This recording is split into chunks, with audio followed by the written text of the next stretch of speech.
안녕하세요. 저는 서울대학교 미술대학에서 미술사를 가르치고 있는 신정훈입니다.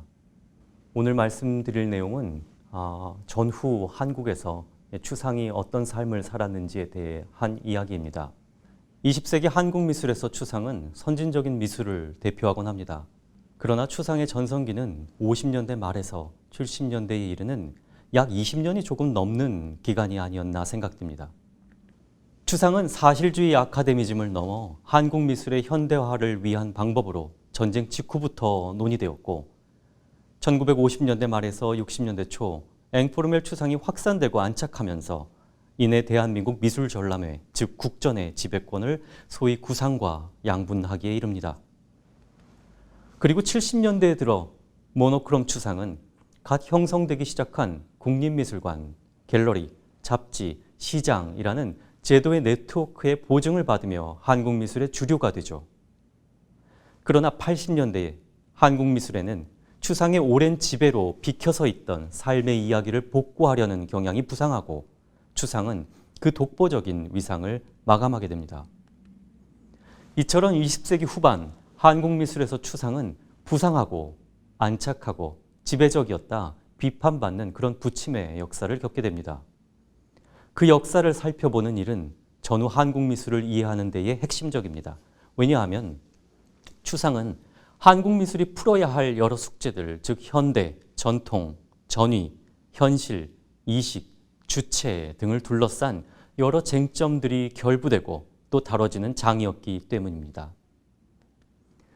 추상이 처음부터 환영받은 것은 아니었습니다.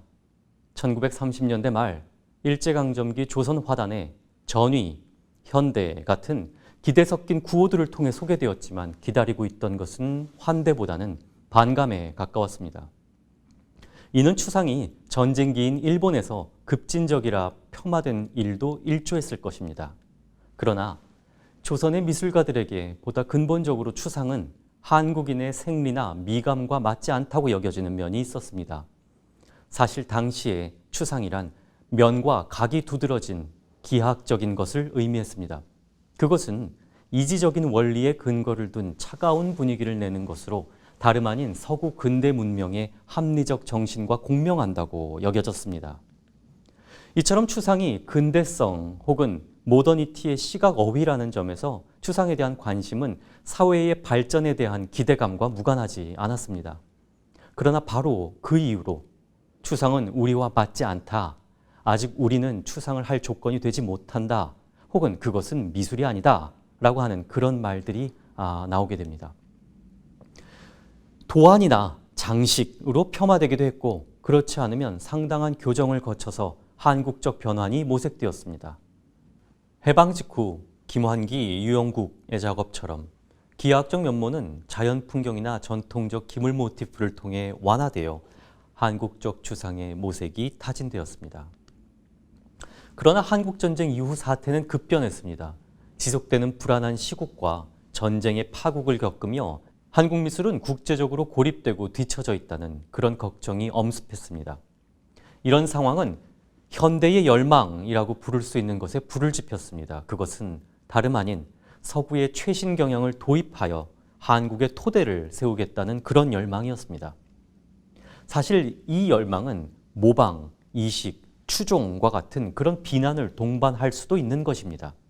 그러나 민족주의나 현실주의 미술론이 냉전의 이데올로기 지형의 정착으로 인해 잠복하면서 이 열망을 달리 제지할 힘을 당시엔 갖지 못했습니다.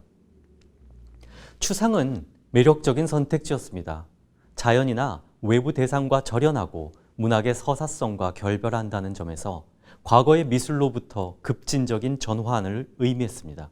사물의 외양이 아니라 본질에 접근한다는 혹은 본질을 추출한다는 점에서 고양된 형이상학적인 행위다라는 생각도 있었습니다. 물론 1950년대 초 추상만이 한국 미술의 모델로 제한되었던 것은 아니었습니다. 우리는 이 시기 김환기, 유영국, 김병기, 박고석, 이중섭, 장욱진, 한묵, 박래현, 김기창, 이응로 등 여러 작가들의 전후 한국 미술의 제안을 알고 있습니다. 표현주의나 야수파의 데포르메, 대상을 각진 단면들로 해체하고 재구축하는 입체주의, 낙서나 아이들의 그림을 연상시키는 소박파의 원시주의 등이 그것입니다.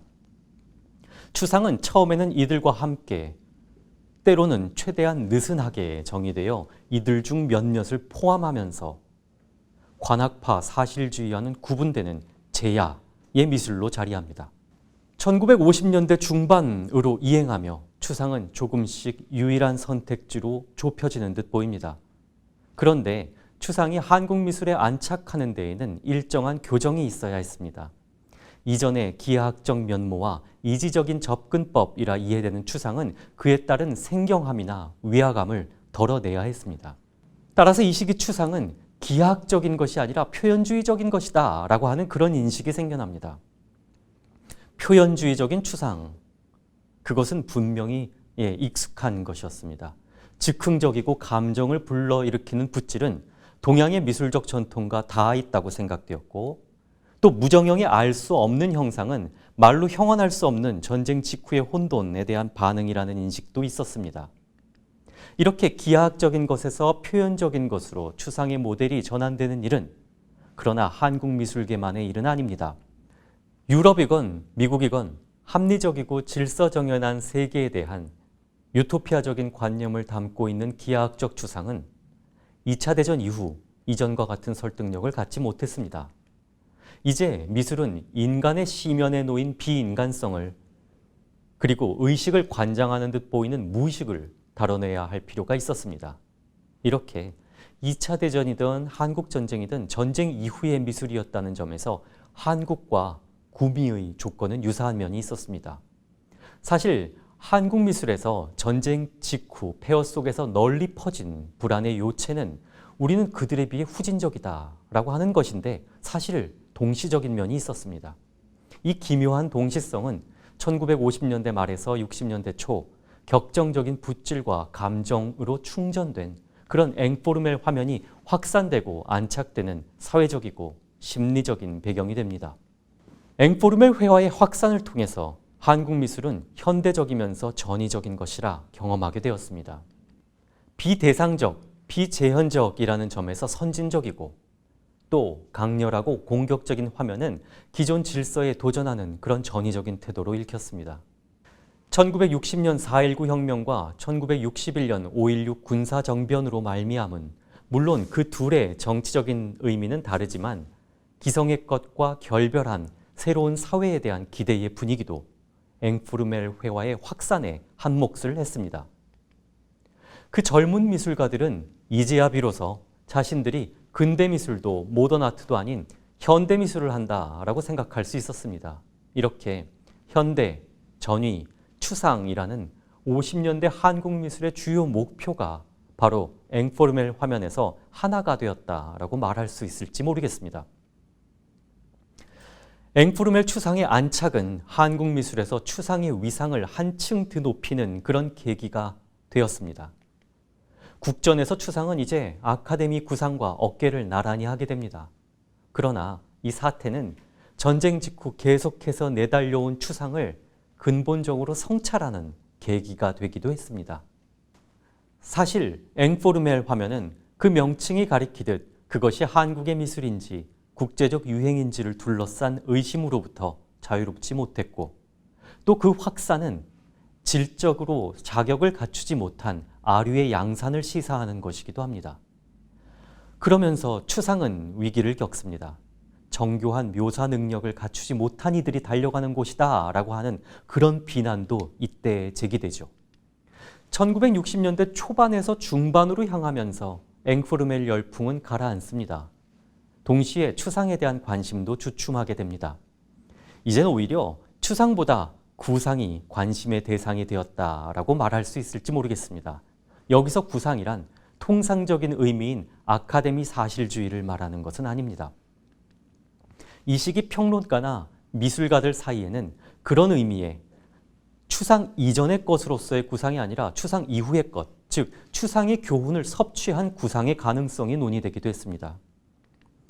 이제 추상은 그 자체로 새로운 선진적인 현대적인 그런 미술을 보증하는 것이 아니다라고 하는 그런 자각이 생겨납니다.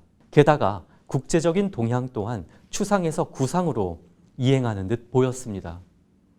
전쟁 직후 표현주의 추상이 막을 내리고 프랑스의 키네틱 아트나 누보레알리즘, 미국의 네오다다나 팝아트의 부상은 구체적인 형상, 일상의 오브제, 그리고 실제의 환경을 미술로 불러들였습니다. 이렇게 추상이 성찰의 대상이 되고 구상이 재정의되는 상황은 추상과 구상 각각의 의미를 다시 한번 복잡하게 생각하게 만들었습니다. 예를 들면 작품에서 알고 있는 형상이 식별되지 않는 사태를 추상이라 부른다면 그럼에도 불구하고 그런 추상은 작품 밖에 다른 것을 연상시키거나 지시할 수 있습니다. 앵푸르멜 추상은 단적인 사례입니다.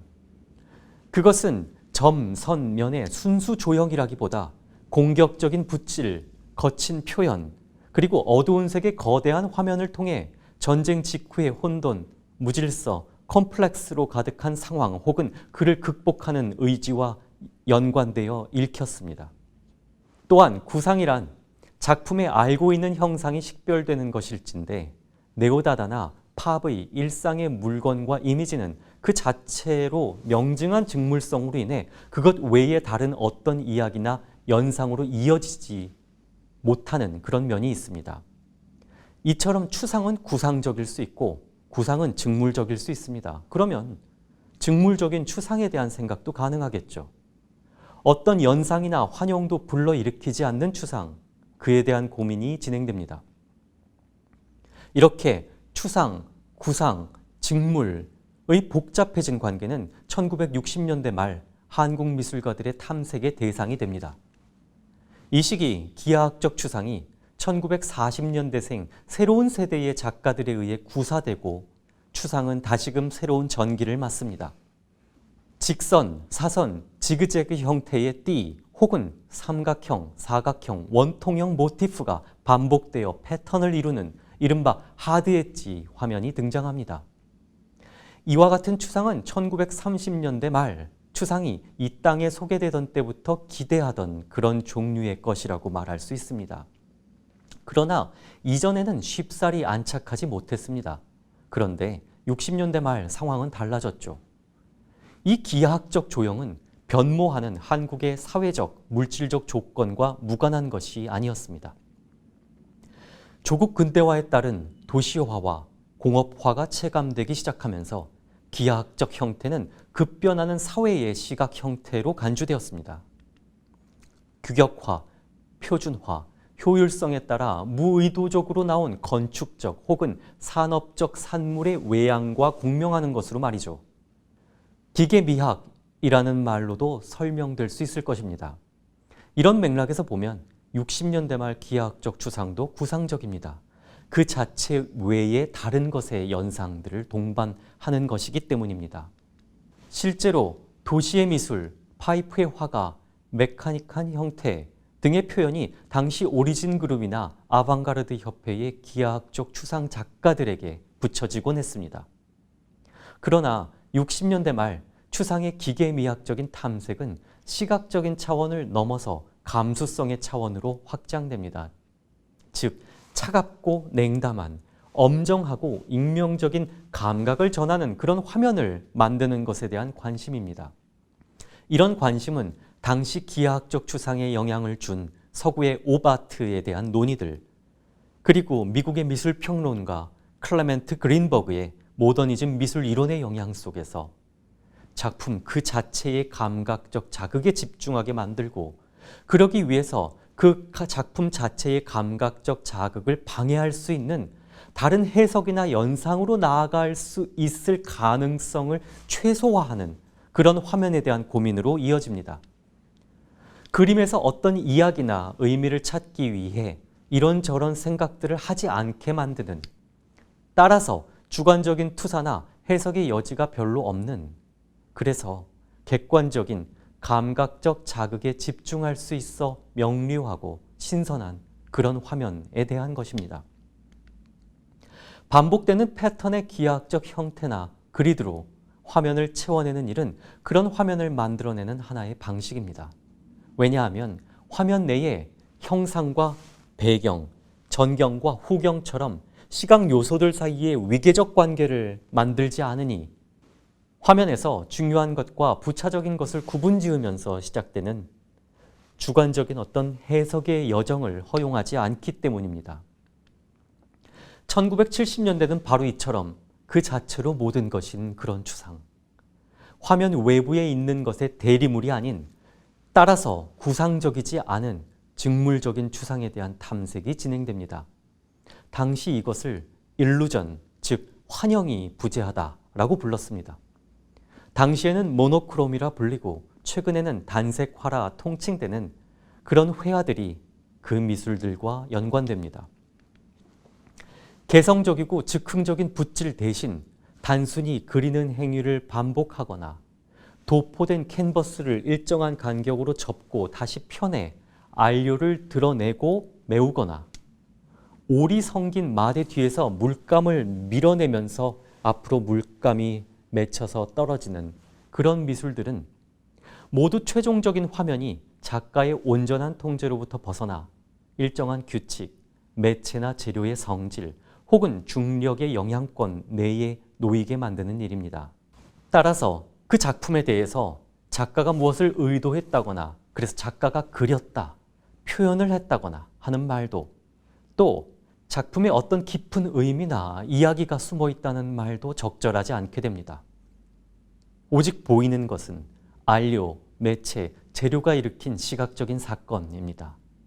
일견 미니멀해 보이지만 그 사건의 미묘함, 디테일, 풍부함은 결코 미니멀한 것이 아닙니다. 그런데 이렇게 작품을 하나씩 뜯어보고 면밀히 감상하는 일은 그리 손쉽게 다다를 수 있는 그런 일이 아닙니다. 보이는 것만 볼 수 있는 일, 그래서 대상이 전하는 감각에 자신을 온전히 내맡겨 미학적인 경험에 이르는 일은 노력과 전문적인 훈련이 있어야 하는 것이죠.